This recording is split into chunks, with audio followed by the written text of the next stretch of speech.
ஒன்றும் இல்லை, இந்த விஷயத்தை பற்றி பேசக்கூடாது நான் நினைக்கிறேன். பட் பேசாமல் இருக்க முடியலை. முன்னாடிலாம் நம்ம பெரிய ஆள் ஆகணும்னா ஏதாவது கஷ்டப்பட்டு போராடுவோம், ஏதாவது உழைப்போம், ஏதாவது முயற்சி பண்ணுவோம். ஆனால் இப்போல்லாம் நம்மளை பற்றி பேசணும், ஏதாவது பெரிய ஆள் ஆகணும்னா அவ்வளோ கஷ்டப்பட தேவையில்லை. யாராவது முக்கியமான தலைவர்கள் அவங்கள பற்றி ஏதாவது ஒரு 4 வார்த்தை அடிச்சு விட்டோம்னா ஈஸியாக நம்மளை பற்றி பேசுவாங்க, நம்ம பெரிய ஆள் ஆகிடலாம்னு நினச்சிட்டு இருக்காங்க. எஸ், நான் இதை பற்றி பேச போகிறேன். உங்களுக்கு நல்லா தெரிஞ்சிருக்கும். நேற்று தளபதி வேலூரில் மீட்டிங் போட்டிருந்தார். அங்கே சில விஷயங்கள் பேசினார். அதெல்லாம் புரிஞ்சுக்கிறாம சில பேர் நிறைய பேசுகிறாங்க.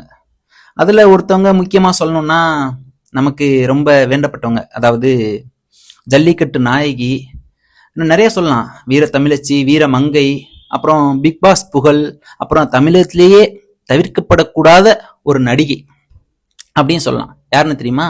நம்ம ஜூலி தான், ஜூலி அக்கா தான். இதெல்லாம் சொல்றதுக்கு உனக்கு என்ன தகுதி இருக்கு?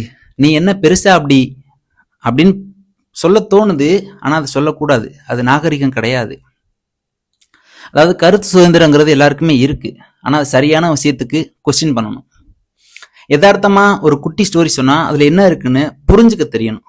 அது அறிவு இருக்கவங்க அதை புரிஞ்சுப்பாங்க. அறிவு இல்லாம என்னென்னமோ பேசினா அதெல்லாம் நாங்க பொறுப்பே எடுத்துக்க முடியாது. ஆளாளுக்கு ஏதாவது ஒண்ணு பேசினா நம்மளும் பெரிய லாயலான்னு பண்ணிட்டு இருக்கீங்கல்ல. நான் விஜய் சிஎம் ஆகணும்னு சொல்ல வரல, பட் அவர் ஒரு மாற்றம் வரணும்னு வர்றாரு.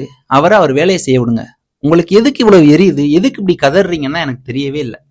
சூரியனை பார்த்து நாய் குறைச்சா நாய்க்கு தான் வாய் வலிக்குன்னு சொல்லுவாங்க. இங்க சூரியன் நம்ம தளபதி. இங்க மற்றதெல்லாம் யாருன்னு உங்களுக்கே தெரியும், புரிஞ்சுக்கோங்க. யார் என்ன சொன்னாலும் நம்ம தளபதி சொன்ன மாதிரி நீ நதி போலே ஓடிக்கொண்டு இரு. தளபதி இப்போ தான் பண்ணிட்டு இருக்காரு.